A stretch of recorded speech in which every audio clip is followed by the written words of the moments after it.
Hey, cool kids. Welcome back to the Cool Grandpa Podcast. Today's episode takes us into a conversation that, frankly, not enough grandfathers are having, but we absolutely should. We're exploring what's known as the fourth trimester, those critical first few months after a baby is born, and how we as grandfathers can show up in meaningful and respectful ways. I am thrilled to be joined by Sarah Trott, host of Fourth Trimester Podcast and creator of Hello Gaia. That is an app that is focused on supporting new moms and new families. Sarah has interviewed over 100 experts and brings powerful insight into the emotional and practical needs of new families. We also discuss the work of Jane Honigman, the founder of Postpartum Support International, whose mission is to increase awareness and offer vital resources for families navigating postpartum mental health challenges. Whether you're becoming a grandfather for the first time or looking to better support your adult children and grandchildren, this conversation offers compassionate, practical guidance that will help you be the steady, trusted presence your family needs most. Before we start this podcast, though, I do want to remind you that if you go to cool-grandpa.us, check out the bookstore. I've got some great merchandise over there that if you purchase for the grandfather in your life or for yourself,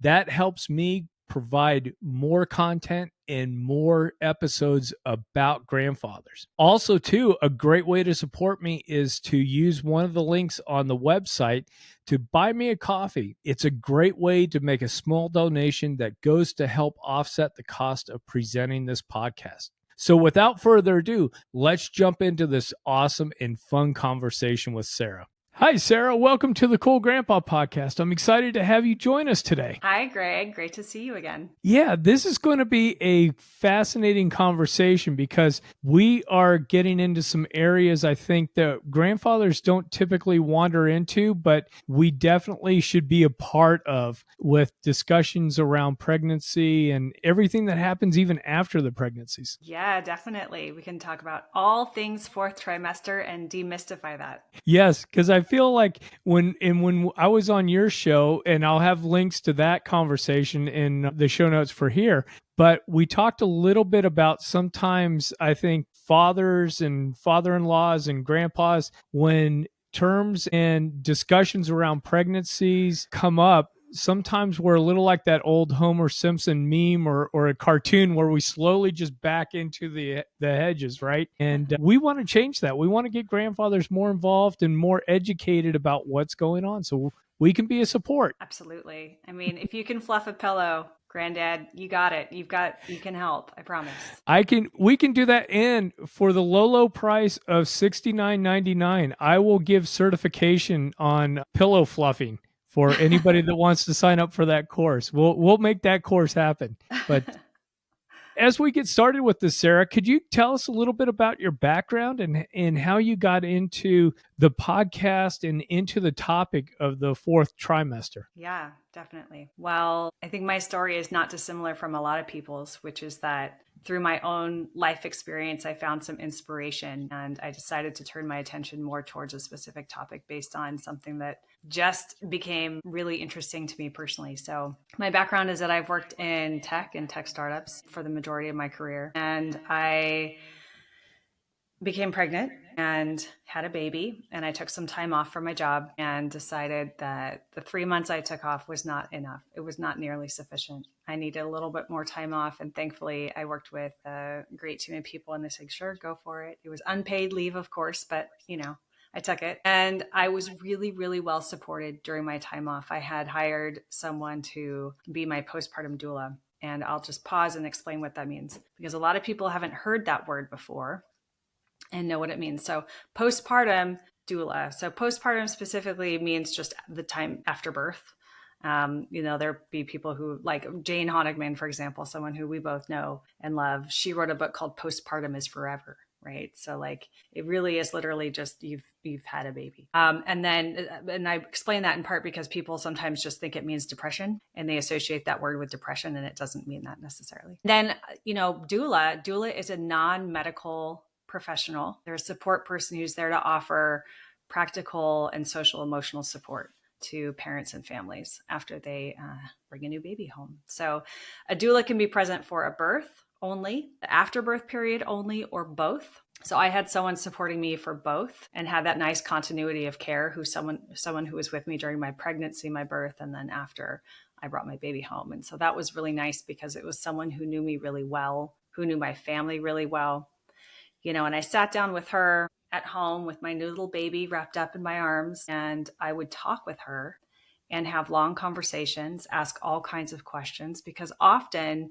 you don't really know what's going to happen. And a lot of questions come up in the moment, right? It's that classic, you don't know what you don't know thing as a new parent.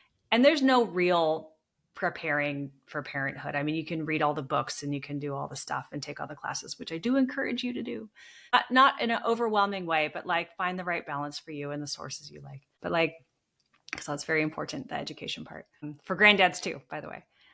But also like there's a lot of stuff that just comes up in the moment. And so my doula and I, her name is Esther, we were talking and she said, Sarah, the questions that you're asking me are the questions that I had when I was having my first baby 30 years ago. And so we decided to start recording our conversations and we created the Fourth Trimester Podcast together. And it was a way for us to share out information that we thought that would be helpful for everyone else, right? Because a lot of these questions and topics are evergreen, right? They're not specific to 30 years ago when she had kids or like when I had my kids, like they will persist. Oh, sure. And for those of us that aren't familiar with this term fourth trimester, what is that? Because when I was hearing that, and even when I was looking at the website, I kept wanting to go, isn't it just fourth quarter? Isn't it? Yeah. So I wanted to move into that a little bit, but talk a little bit about fourth trimester. Yes. Okay. So it's a playful way of talking about the first few months at home after giving birth. So you have 3 trimesters during the pregnancy, and the 4th trimester is a way of saying the first few months at home. Now, postpartum recovery is years of recovery. It's years of physical and emotional recovery and transition into a new identity. So it's a lot longer than 3 months. And we talk about on the program on 4th trimester topics that are extensive. So specific to those first few days and weeks and months with a new baby at home, but also generalized parenting information and self-care information for the lifetime of parenthood. So that sheds a little bit of light on what that term means. And it is a very big topic because it refers to this time period where, for the newborn, they're transitioning into being inside of their parent to outside into the world. It's a huge transition for the baby, for the parents. They're getting to know what life is like with a newborn at home or parent. And then, of course, you have all of the change of identity and role with a lot of often what is an exhausting experience. So like newborns eat every couple of hours initially. The sleep schedule is very different and that's very normal, but it can still be surprising for some parents who haven't anticipated that or didn't understand what that was going to be like. It can be a really tender time where, support is just critical for the new parents. And so I know we'll be talking a lot about what that could look like and the role granddads can play. Sure. And that leads us into the first question I have is when the first grandchild comes along, we're still parents. And then just as the new parent person becomes a parent, we're stepping into a grandparent role. And what are some ways that first time grandparent can offer support without really overstepping boundaries? Because I think that's a source of tension sometimes in those relationships. Yeah. I love this question. I think, and this isn't even necessarily granddad specific or grandparent specific, having an open conversation with that person, with the son or daughter that you're supporting and ideally, both partners, right? Could be same sex too. But having open communication is everything. Right? Like if you're a grandparent who wants to play an active role and be a supporter, or if you're someone who, wants to support from afar, whatever that looks like, I think being transparent and setting expectations on both sides goes a really, really long way. So like, you don't want to just show up on someone's doorstep with expecting that you're going to move in. You want to very early, like have a conversation and just ask the question, how can I support you? What would be right? What would be appropriate for you? And maybe give some examples. Like I've done my research. Hey, I listened to a great podcast. I listened to the Cool Grandpa podcast, and I got all these ideas and I've researched it. And like, these are some things that I can do and I'm willing to do, but I want to know if that's something that you would like and what would feel good to you. Well, sure. And do you feel that maybe some of this more communication around the birth of the child is something that seems to be happening more often now? Because I don't know if in years past, if moms and young dads and partners and things, you kind of just accepted that the grandparents, the in-laws were just going to barge in and you just had to bite your tongue and deal with it. I mean, I still hear stories about that happening. I still hear it like, oh yeah. And it can be relationship damaging, sometimes even destroying. So you want to be really careful because this is such a tender time, right? We already talked about how emotionally new parents are, they're cracked wide open, right? They're transitioning into this new role. They're often exhausted and feeling depleted, right? Hopefully they have support that they need in place, but sometimes they might not have that. So to add in anything that's kind of maybe perceived as chaotic or surprising or entitled, something that just doesn't feel quite right, doesn't feel like it's coming from the right place. Like that's just going to be really, really hard on those new parents. So yeah, I think making sure that the way you go about approaching that conversation with the parents is really important. And yeah, like I do think maybe this is a conversation that's being had more often. I hope it is. Although I do hear those horror stories. And I do want to acknowledge that when someone shows up like that unexpected, like I want to assume the best in that person. I want to assume their good intention, that they've thought, hey, this is what they want. This is what, what I wish someone did for me, maybe. And so like, you want to assume it's coming from a good place, ideally, but that doesn't mean that it will always be taken that way, which is kind of going back to that open conversation, that communication beforehand. I mean, I think with any life transition, right, having conversations beforehand with the relevant parties involved is going to be a good approach, a good way to go. Absolutely. And I think it just helps clarify both boundaries and expectations, right? Because I think sometimes too, from the grandparents' perspective, sometimes if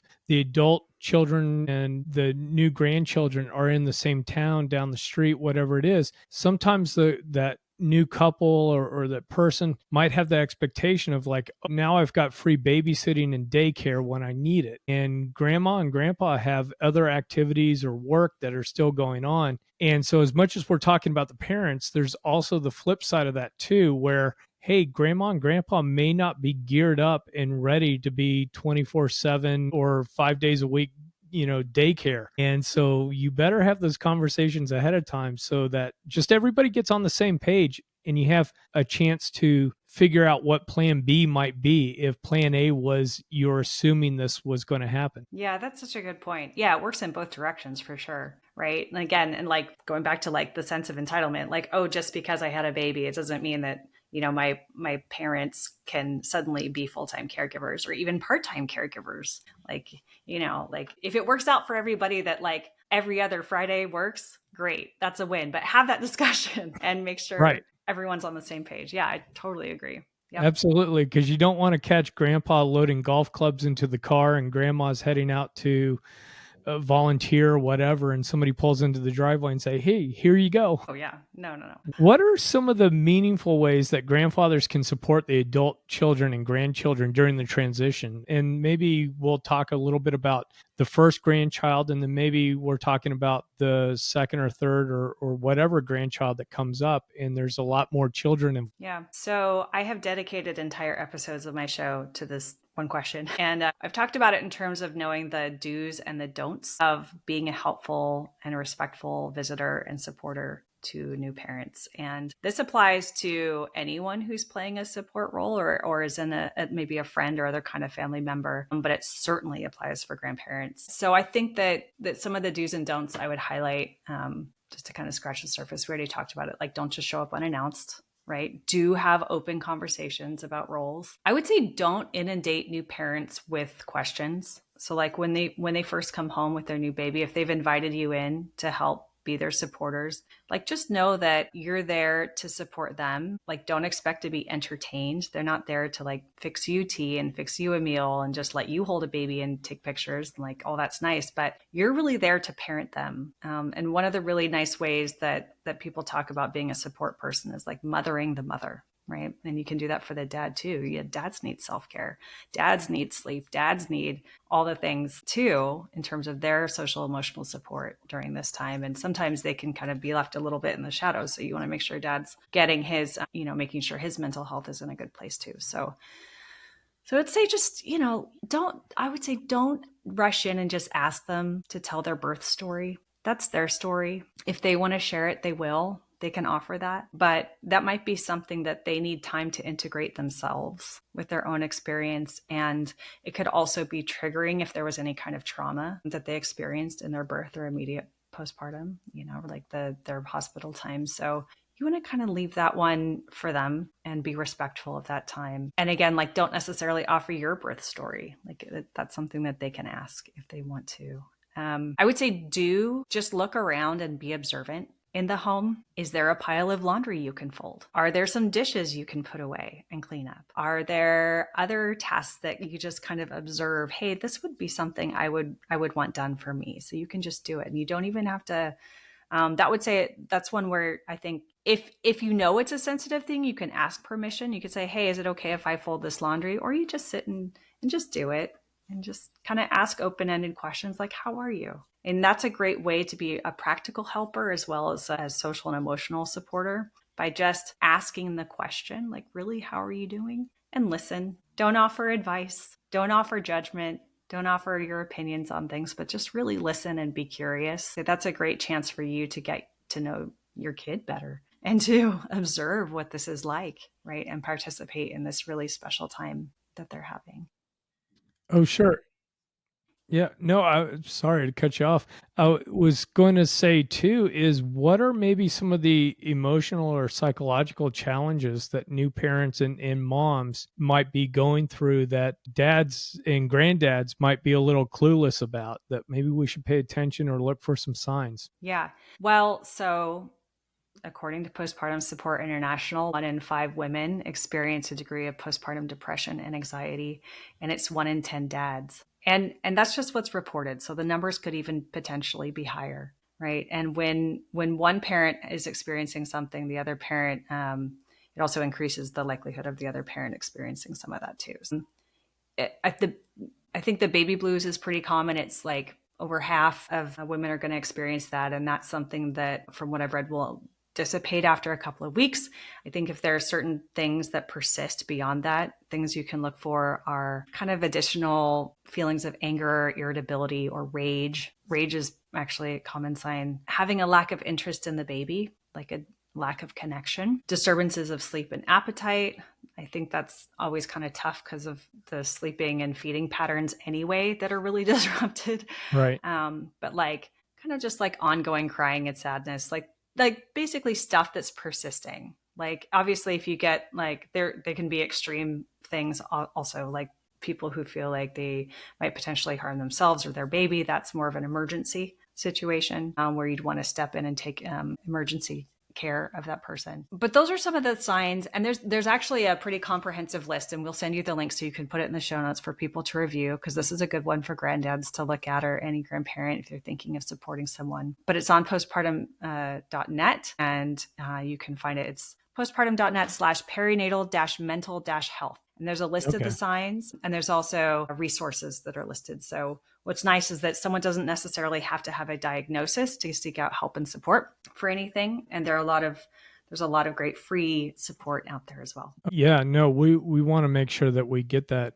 in there, because like I said, I think sometimes dads and granddads may not be as attuned to what might be going on. It's a little bit like that book, The Question Behind the Question, in terms of, I'm seeing a lot of dirty dishes, I'm seeing a lot of these different things, and at surface level, it's like it's just housekeeping stuff or some of that, but that may be an indication that there's something else underneath of it that's going on about why things are the way they are if you're visiting the home a week or two after the birth of a child. Yeah, and I do want to say that having an untidy house is not an official sign of Right. postpartum depression or anxiety. In fact, the advice that I've heard often repeated is like, this is a time to just it's okay to let your house go a little bit, take care of your, brush your teeth, take time to take your showers or take care of your other needs. And some of that other stuff can go because it is such an intense time. But that can be something, again, like if you're a supporter, you can step in and help, like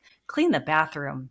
Man, if you're going to pick a job, that's the other thing you can do. If you're having the conversation beforehand, the practical conversation with the parents, hey, here's a list of practical things I can do. You want to circle a few, and then whenever I come, I'll do these. That way you just, like, everyone knows. But man, you've got parents who are going to potentially be in that bathroom like more, especially during like physical recovery time, than they normally would be. So having a clean bathroom is really nice, and it doesn't take that long to clean. So that could be a really nice practical thing to do for someone and gift them. No, that's perfect, because I think a lot of people, and maybe granddads in particular, if we've got a task list, then we know what we're doing. I think sometimes where guys can sometimes get into trouble and things could be misread is walk in and it's like, okay, well, what does somebody want me to do? What should I be stepping into? But to your point, if you communicate ahead of time and it's like, hey, help out with the dishes, help out making sure that bathroom's clean, maybe run the vacuum here and there when the baby's awake,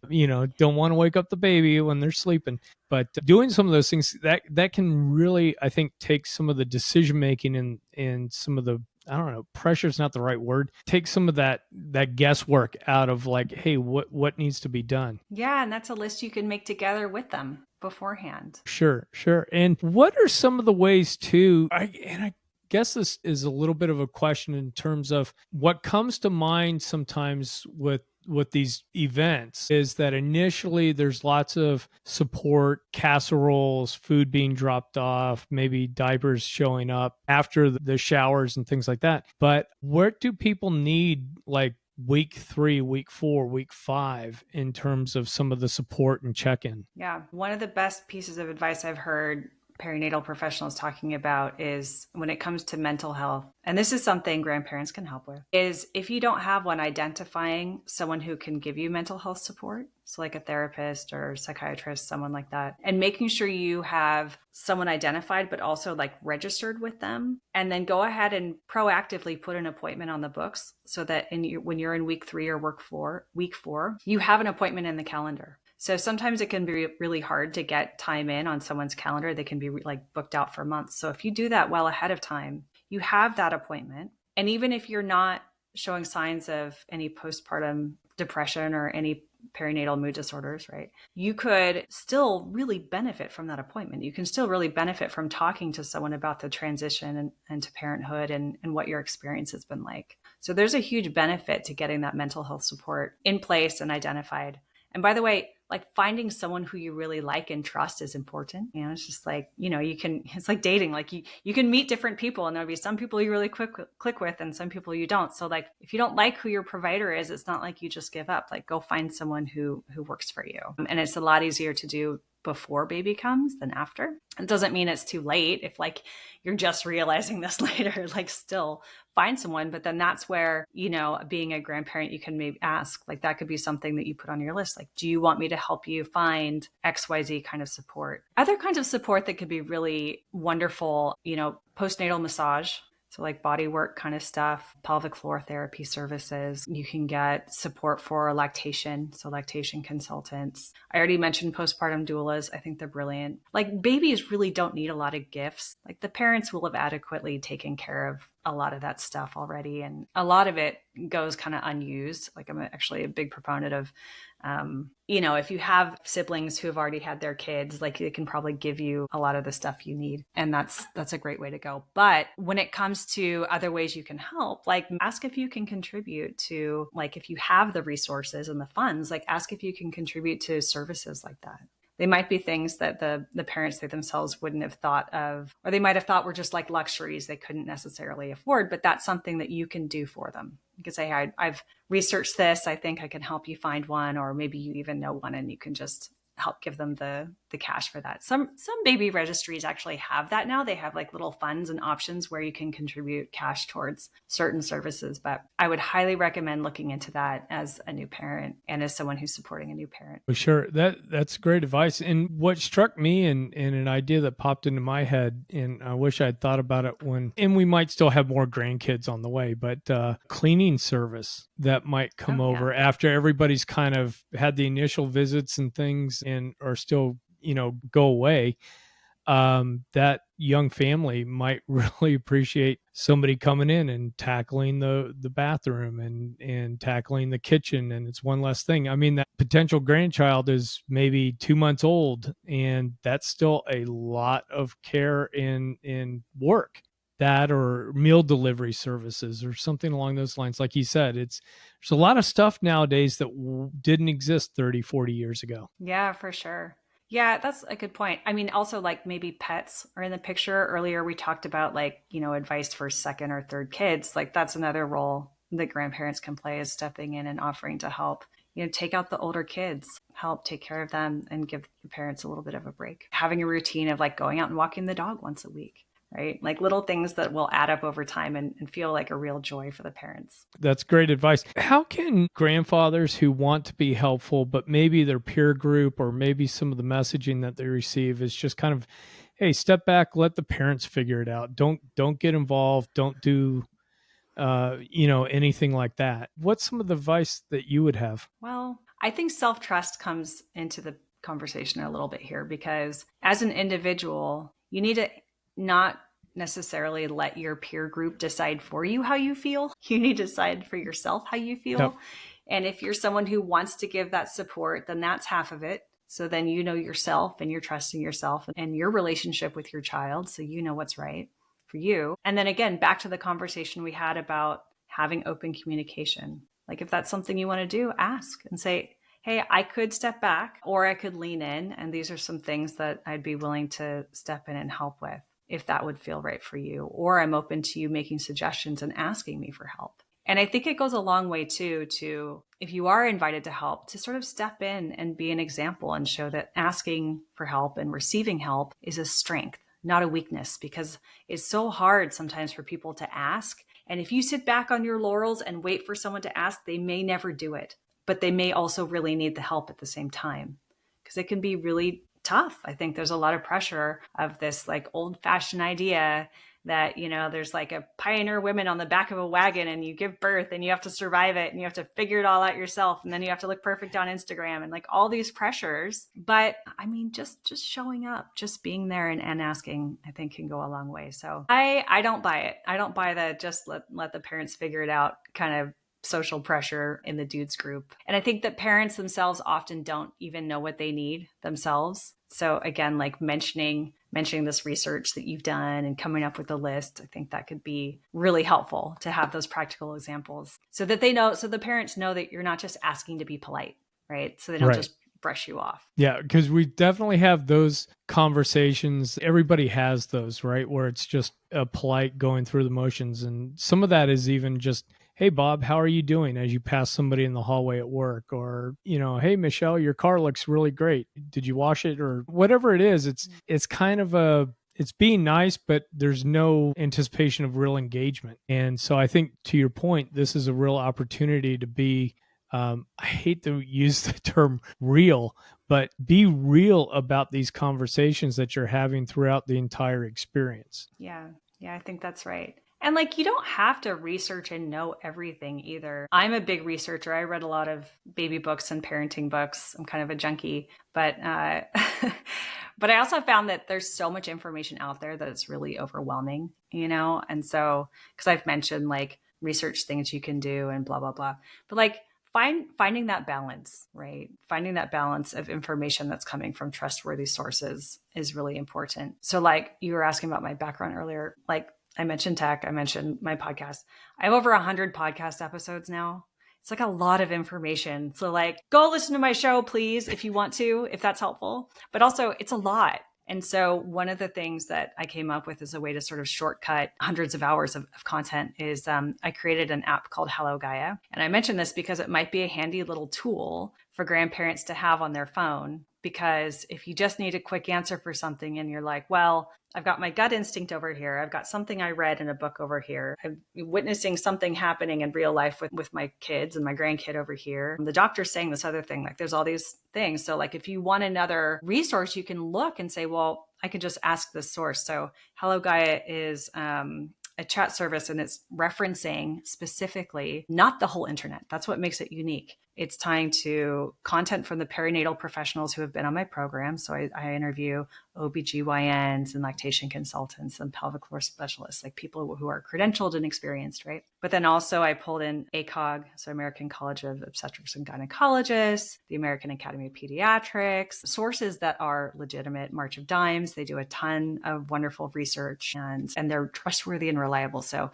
specifically honing in on sources that are relevant, reliable, trustworthy, and you can just ask a fast question and get an answer without having to wait for an appointment. So I'm not suggesting use it instead of real life support. I'm saying it in addition to, it can be a handy little tool. Well, and I think too that from what it sounds like, that tool would be really helpful for grandparents, because every generation, a lot of the science changes, a lot of the attitudes, the opinions, things change. And so it's a way to get, just speaking for myself, it would be a way to get the more updated ideas around some of the fourth trimester activities and thoughts. I think maybe on your show, I had even talked about seeing some of these new dads that are having pictures with brand new babies and the dads are shirtless holding the baby. That wasn't a thing when we were going through that. So there's a little bit of an adjustment of like, what's that? That seems really strange to me. But asking the app may bring up, hey, this is what the new thinking is. This is what the science is behind some of this importance of skin to skin contact between dads and newborns. Is certainly understood it between moms and newborns, but now I think dads are being included in that. Yeah, 100%. I mean, there's a lot more awareness now, I think, for like social and emotional support that's needed. And it's talked about a lot more than it used to be. But yeah, 100%. I mean, that's why I created that app, is because I think sometimes you just want a fast answer or a gut check, or like, is this normal kind of question? Right. You just want to find out. And for sure, I think it could be really cool for someone who says like, gosh, I remember how it was done when I had a baby or when I was a baby. And I don't see it being done that way here. Like, I'm curious what this means. And I think being curious can go a long way. Oh yeah. Well, I'll just tell you a short little bit. So when my mom had me, there was an issue with, I think, some of the vitamins or whatever with milk and such. And my mom never drank or anything, but the doctors were essentially prescribing her to drink a lot of beer to get some of the vitamins and nutrients, whatever's in the beer, into the milk at that time. And she tried it once and wouldn't do it. Couldn't do it. But that's an interesting thing. And I think even if you look at the advertisements back in the 40s, right, it's like, hey, 4 out of 5 doctors, recommend camels to new moms to help give them the energy they need and and calm them down. So it's interesting to follow along some of these things, but it's also interesting to watch how everybody goes, oops, maybe we had that wrong. Right. Yeah. And I think that's another thing that's changed, that there's a lot more emphasis on finding evidence-based information and practices. And, never more is that true as a warning on the internet, as that using like Dr. Google or someone's aunt posted on Reddit, or, right. You want to be careful about the sources of where you're getting your information. And a lot of the social mom apps are great. I think, as we mentioned, social support is really critical, because feelings of isolation can be common and are increasing risk factors, like being isolated for postpartum mood disorders. But use those for what they are, right? They're entertainment and they're social support, but they're not a source of advice, certainly not medical advice. So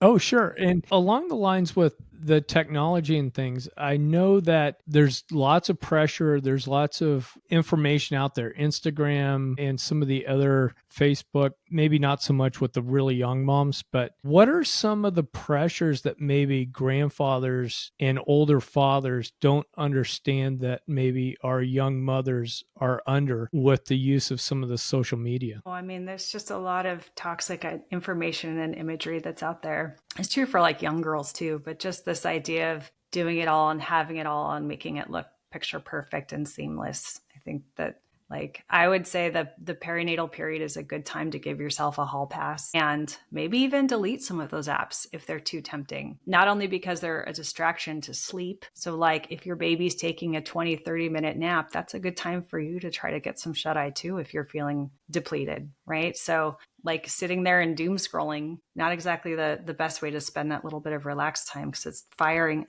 firing off your brain, right? So you want to be able to relax. But I think there's plenty of good information in social media too. Like I don't want to paint it all as being negative, but I think there is a lot of pressure sometimes that can be seen from like an expectation to be posting pictures and like entertaining the world with your baby. Like, oh, and again, this sort of goes back to the entitlement thing with like visitors, you know, if you're a visitor and you want to see that baby, or if you're a friend on social media and you want to see the picture, like give those parents some space. It's not your right to see pictures. You don't badger the mom and say, hey, why aren't you posting more? Give parents a break. Give them seriously. Right. Like you don't need to see that baby. You don't. What those parents need is your understanding and your care to give them the space that they need to recover and the space that they need to integrate the experience of being new parents for themselves. I love that. Everything in life is just such a balance, right? You've got the balance between seeing everybody post the perfect peanut butter and jelly sandwich and how it's cut perfectly and lit and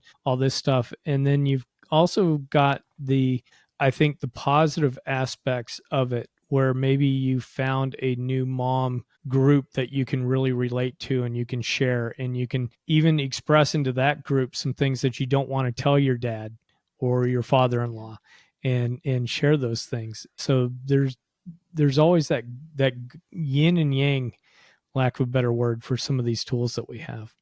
Yeah, go ahead. No, I agree 100%. Now, Sarah, as we start to wrap things up, what do you think, after all of your interviews and your communications with so many experts, that grandfathers can do to really help build that relationship with their daughters and even their daughter-in-laws or their son or daughter's partners through this? Yeah, I think giving them the emotional support and social support that they need, I think just by consistently being there and showing up so that they know you're there and they're not alone, I think that can go a really long way. Having those open conversations, showing like if you are willing and capable, to do some of those extra support things that we've talked about, then I think that can also go a really long way. So yeah, just being there. I think, again, like I want to reemphasize some of the points that have been made by very wise and experienced people like Jane Honigman, who's the founder of Postpartum Support International. I mean, she's told stories about grandparents who lost their relationship with their kids, right? To go on the inverse, because they stepped in and gave a bunch of advice that they weren't asked for. And so the parents just kind of eventually shut down and said, you know what, sorry, you're losing access to your grandchild. You're losing access to us because it's too much. You're overwhelming us and it's uninvited. So I think just being very keenly aware of the boundaries that exist in the relationship, you know, and you can say like, I have advice and experience, and if you want it, you can ask me, and just leave it there. Just leave it there. And I think by consistently showing up, being an active listener, you're going to build trust. You're going to build trust. And especially if it's like things that you're learning for the first time, because this generation is doing it different. Like I'm sure when it comes my turn, if and when my kids have children and I become a grandma, like it'll be different from what I experienced, right? And so it'll be really my job to ask questions and be curious and sort of lead with I statements like, I'm a little unsure about doing it this way, right? Like what can be consistent and what you can really bond over, right? You talk about strengthening relationships, are values, right? You can have values conversations. Like, you know, it was really important to our family to show love and kindness and respect. And in our family, we did it this way. And I see that you're doing it differently. And gosh, I'm proud of you, and acknowledge, right? Acknowledge that it's different, acknowledge their hard work. And it's okay to talk about the fact that it's different when you're being respectful and you bring it back to those values. I love that. Sarah, as we start to wrap this up, is there anything about the fourth trimester, anything about your podcast, Hello Gaia, anything that I haven't asked you or we haven't hit on that you would like to bring up? We have a really great guide. It's free. You can get it from our website, fourthtrimesterpodcast.com. It's a fourth trimester guide, and it is full of additional resources and ideas for new and expecting parents, but also for their supporting communities. So that could also be a nice little takeaway for anyone who's interested in finding more research topics or they want to go a little bit deeper. Oh, that's awesome. And we'll be sure to put links to all of this into the show notes too, because we know people are at the gym or they're driving or doing whatever, and it's not easy to jot all this down. So we'll make it super easy, and we'll be sure to also put the link to the conversation that you and I had into the show notes as well. So Sarah, thank you so much for being on the Cool Grandpa podcast. I look forward to keeping this conversation going in the future. I hope you have a great rest of the day. Thank you. Thank you so much for having me.